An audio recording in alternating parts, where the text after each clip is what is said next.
Hi everybody! Yep, that's right, I'm back with a video, finally. Welcome back to my channel. I know it's been a little while since I videoed anything and posted anything on here, but as you can tell from the title, it's been a bit of a mad year in 2018, so I kind of wanted to share my little story with you and pop back. But I'm also hoping in 2019 I am a little bit more consistent with my videos, so keep your fingers crossed for me because hopefully I am. But yes, as you can see from what this title is called, at the start of 2018 I underwent massive surgery. It was an operation and surgery that I've always wanted. Finally I took the plunge and contacted MYA cosmetic surgery, and I finally had the surgery done that I've always wanted. So it's about time I kind of told all of you guys properly about it. I've kind of said a little bit here and there on my social media, my Instagram and things like that. I've wrote some blog posts about it, but I haven't actually properly explained my journey with you guys. And personally I feel that when I was researching, we've got my cat in the background. Personally, I found that when I was researching this particular procedure, it was very, very, very hard to find anything online that was concrete about the operation. And it is quite a scary operation. It's something that I always wanted, but yes, I was bricking it, of course. It's massive surgery, so you're bound to be a little bit scared. But there wasn't that much online about it, and there wasn't many stories about it, so I thought it was about time somebody created a video that was plain black and white and told you all about it. So that's basically why I'm here. I'm here to tell my little story. So at the start of 2018, on the 26th of May, I underwent a operation for a breast reduction and mastopexy, which is basically an uplift. So a boob reduction and a boob lift, basically. Now, I know a lot of people are probably going to be wondering why at the age of 22 I decided to have this operation, and a lot of people are going to be questioning why I would want to get rid of big boobs, why I would want to have them lifted, why I chose to have such a big operation at such a young age. And I have my personal reasons. There are a lot of reasons behind it, and there's a lot of reasons why I wanted it for so long. And I can honestly say, hand on heart, it's the best decision I have ever made. Now, I'm not against people who get boob implants, of course. If you want massive boobs, great, go for it, run with it and rock it. Personally, it wasn't for me. It didn't suit me. It made me feel quite uncomfortable at times. And the confidence that I have now that I've had the operation is second to none. It's completely changed the way that I feel mentally and physically. And yeah, I thought it was about time I kind of explained everything to you guys. So here I am to tell you all about my MYA Cosmetics surgery journey. So a MYA journey is very, very easy. You'd think it's a lot more complicated than what it actually is, but basically it all starts with an initial consultation. Now, MYA have clinics all over the country. Mine personally is in Clifton in Bristol, so it's not that far from me. It's literally just up the road from work. And all I did was I went onto their website, popped in a couple of details and told them what procedure I was interested in. And a couple of days later I received a phone call asking if I wanted to come in for a consultation with a patient coordinator. Now, that first step, I knew straight away that this was the best thing I was going to do. It's really, really strange. When you want something this bad, you don't even second guess it. You know that it's going to be a big step for you, and you know that it's going to change so many things. So that first little step was, honestly, it lifted a massive weight off my shoulders. I was so excited, and I booked my initial consultation with my patient coordinator a couple of weeks after that first little form was filled out. Now, when I showed up to my initial consultation, straight away it was the warmest welcome from the MYA team.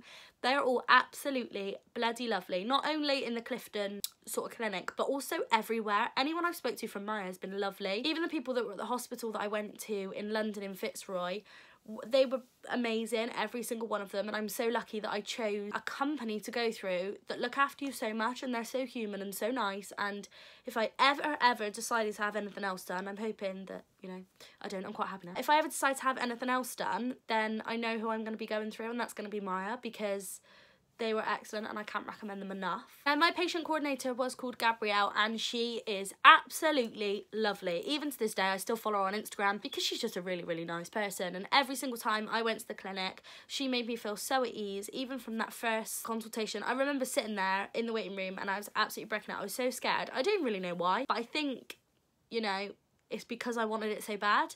And I was sat in there absolutely bricking it, and as soon as I saw her and I sat down in her office, I was instantly at ease, and she was absolutely lovely. So if you're lucky enough to get Gabrielle in the Bristol clinic, then you're very, very lucky. Now, we started by talking through what procedure I wanted and why. So she asked the sort of reasons that I had behind it.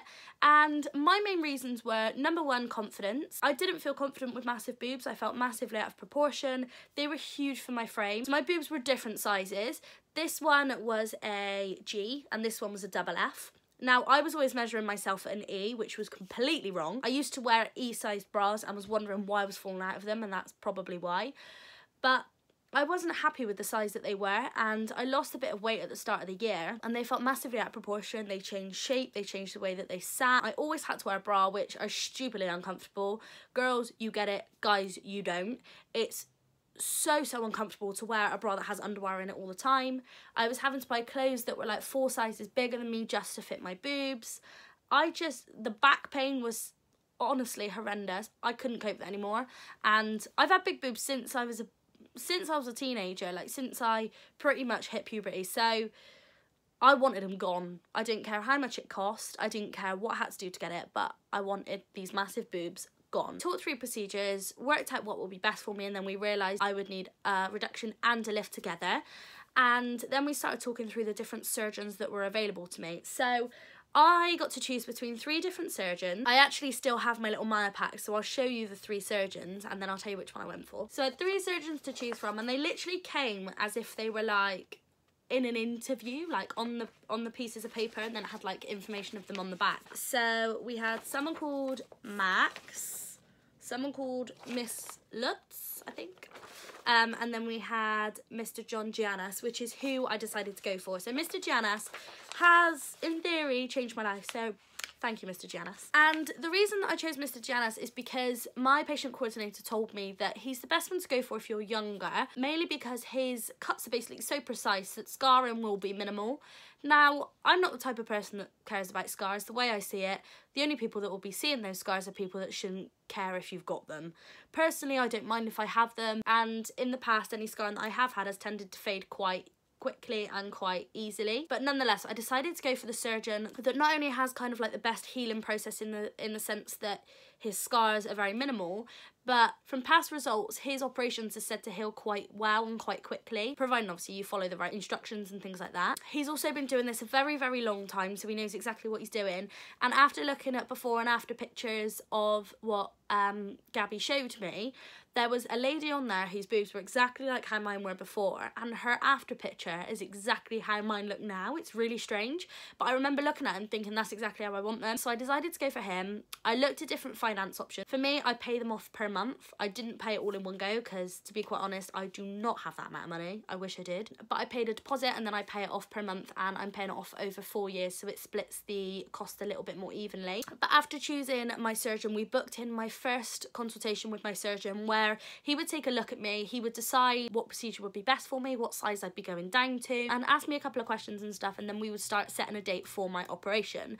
So I think we booked it in for like a couple of weeks after. I didn't have to wait too long, but he's not actually in Bristol all that often, so I had to kind of like pick one where he was around. But yes, in those couple of weeks, I read through my pack, I geared myself up to meet my surgeon, and I was quite nervous. That was the first proper step, and once I'd met my surgeon, I would be booking my surgery, so it was quite scary really, but scary in a good way. Like, I was anxious, but I was happy, I was really excited, so it was quite a weird experience. Now, my first consultation with Dr. Giannis went a little bit different to how I thought. He basically told me that when you have a reduction done, your weight afterwards has to pretty much stay the same. Like, you can't lose any more and you can't put on any more. And he asked me whether or not I wanted to lose any more weight, and I said yes, because I wasn't that happy with my weight. I still wanted to lose a little bit. So he basically said that he would not book in my surgery date until I'd lost what I wanted to lose. So that was a little bit of a kick in the teeth. I was like, right, okay, now I have to go on like a massive health kit, blah, blah, blah, blah, blah. And to be quite honest, I was eating crap. It was the start of the year. It was just after New Year. I think it was February. I just had like my first Valentine's on my own in like 5 years.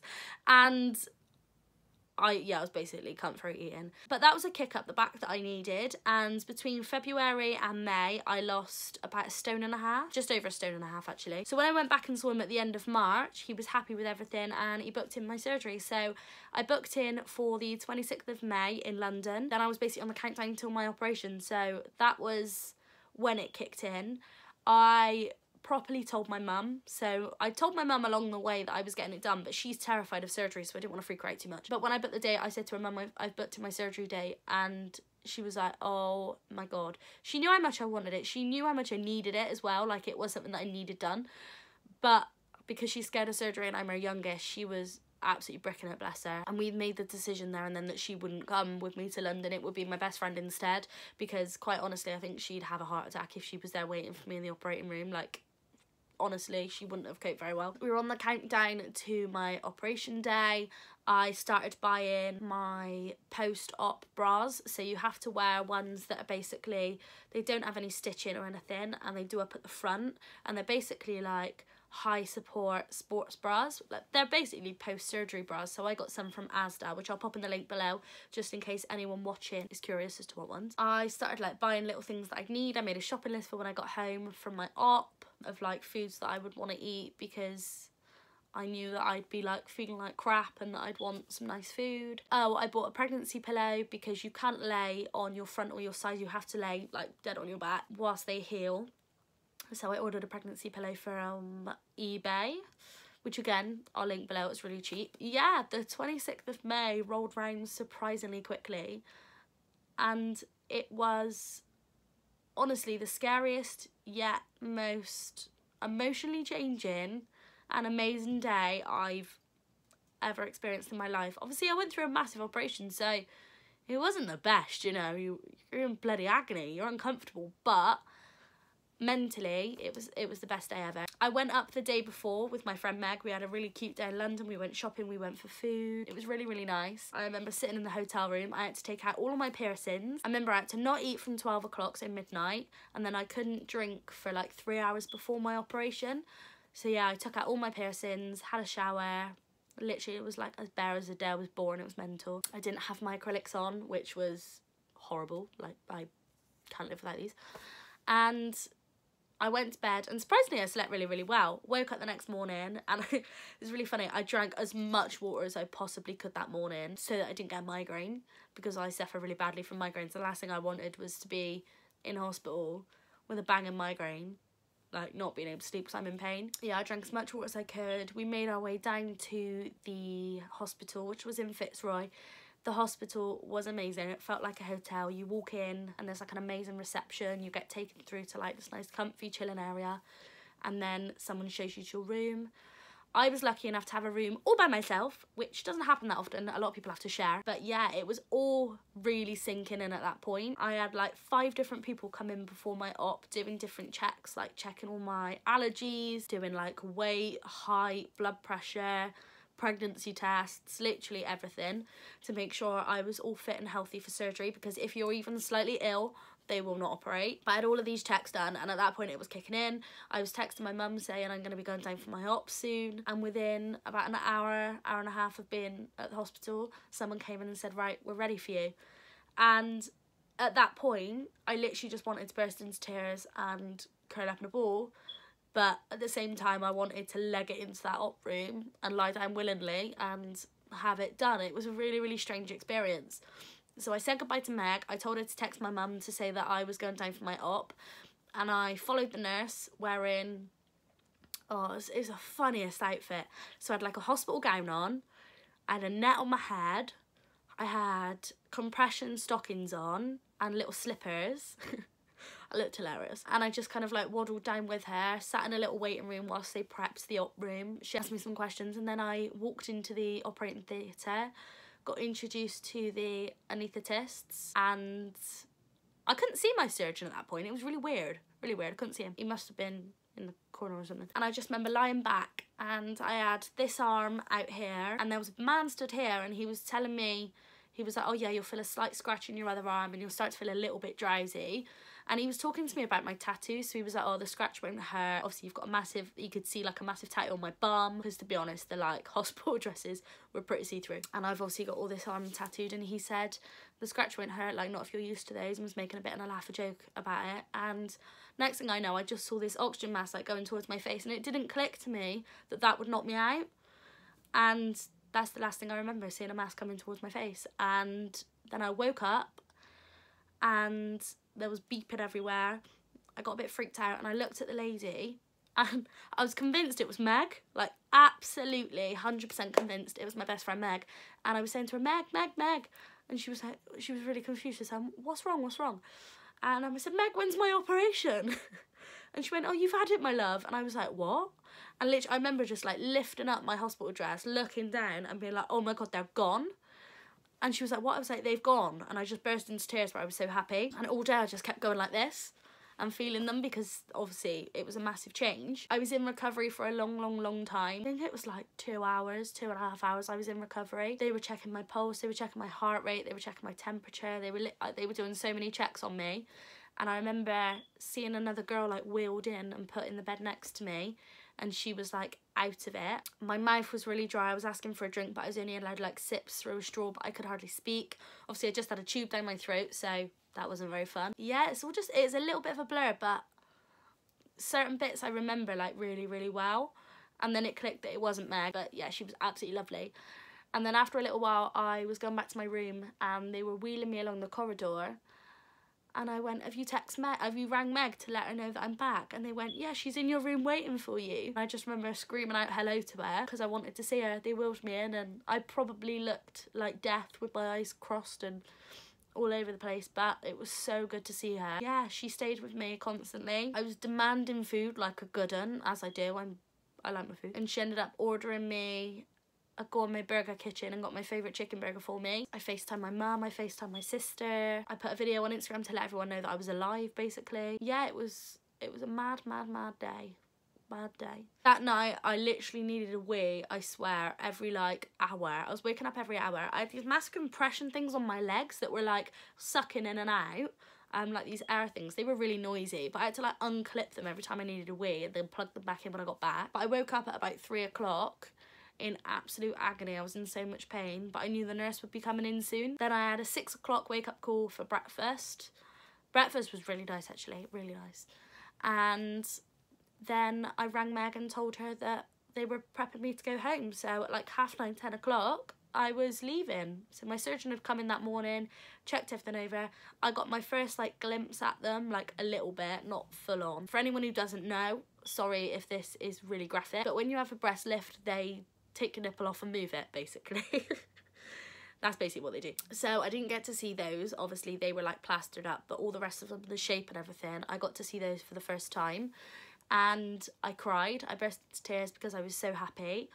And my surgeon said to me that it was one of the biggest transformations he's ever done, and that he was really happy for me and that he was happy with the work that he'd done. Off I went with Meg, got the coach home, got back to Bristol and had my shopping list ready for me with all my stuff, which was nice. I literally just got up in bed and slept most of the time. The next day I was in agony. I was in so much pain. The best way to explain it is almost like when you were trying to sit up, it's like someone was pushing down and like you'd done like a really big chest, back, shoulder workout. It was agony. And then all my bruises started to come up, so I had bruises on both sides and down my ribs, like almost underneath my armpits. They were a little bit swollen, they weren't too bad. I had a 1 week post-op where I saw my nurse Joanna, and she was really happy with the results. So she basically changed all my dressings for me and then booked in for me to see her at my 2 week post-op. So I went in the following week for my 2 week and all my bandages came off and stayed off. I was healing really quickly. My bandages got left off, which was really nice. I saw them in their all glory for the first time, which was mental. It was amazing. I went home really happy because I'd seen them and I was happy. I'd seen them and I knew that was what I wanted. And then I also went back on my 1 month, 6 weeks and 6 months, I believe. I went back quite a few times. I can't literally recall all of the time. Oh, and then I went back and saw my surgeon one last time. So I am now fully signed off. I don't need to go back unless obviously there's any problems, or if I want to. I don't actually need to go and see Dr. Giannis again. So as crazy as it sounds, this actually now feels like these are like my boobs. No changes are to be made, these are mine. For those wondering, I'm now a D/double D, depending on what type of bra it is. If it's a plunge bra, I'm a D. If it's a balcony bra, I'm a double D. And obviously it depends where you buy it from, basically. I dropped 2 dress sizes from just changing my boobs in the simplest way possible. I don't have to buy as big a size of clothes now to fit them. I can actually buy what I want. A lot of the time I don't wear a bra. Don't have to a lot of the time, but obviously I do. I used to have to wear a bra and a sports bra to the gym, just a sports bra now. I can buy any bikinis I want. I can go strapless, backless, plunge dresses, whichever I like. And in the simplest way possible to put it, it has changed my life. Having this operation was the best thing that I've ever done, and I couldn't be happier with the result. A massive, massive, massive thank you to Maya, to Dr. Janice, to all my family and all my friends that have supported me during my little journey. And I can't believe that coming up in May is going to be my boob's first birthday. But yeah, I thought it was about time I kind of shared my story and told more people on the internet that breast reductions are more common than you think. You hear of everybody having implants, but maybe that's because not many people talk about when they have a reduction, because there is a lot of stigma around it. A lot of people judge me for having it, and a lot of people turn their nose up and went, well, why did you have that done? But if it works for you, then do it. If it's something that you've wanted for ages, do it. Even if you only go for an initial consultation and you realise it's not for you, just try it. You may as well. Because personally for me, it was the best thing I ever did. It's well worth the money. I'm so happy. And yeah, I couldn't be more chuffed with the results. So I'm now going to say my goodbyes. I will be back with another video soon, but I thought this was a good one to kick the year off with. If you don't already, follow my other socials. I'll pop them all up and links below so you can follow my other social media. But yes, thank you for bearing with me in 2018. Thank you if you also support my Instagram, because we've recently reached 3,000 followers, which is so exciting, and I couldn't be happier that I did that before the end of 2018. So now I'm aiming for 4,000, which I hope I get in 2019, along with a hell of a lot of subscribers of you on this little channel. If you don't already, please subscribe to my channel. And what I'm also going to do is I'm going to link below any blog posts I've written about my surgery, because although I was quite quiet on YouTube, I did write blog posts about it, so you can have a good read. And then it kind of like details each step as well, so in case I've missed any bits out, it's all written down for you. So I'll link those below as well. But thank you so much for watching. I hope this has been helpful for anybody who's looking into the procedure and wants to have it done. But if you have any questions, feel free to pop them in the comment section, or you can also message me. But yes, thank you so much. Happy New Year to all of you, and I will see you all soon. Bye.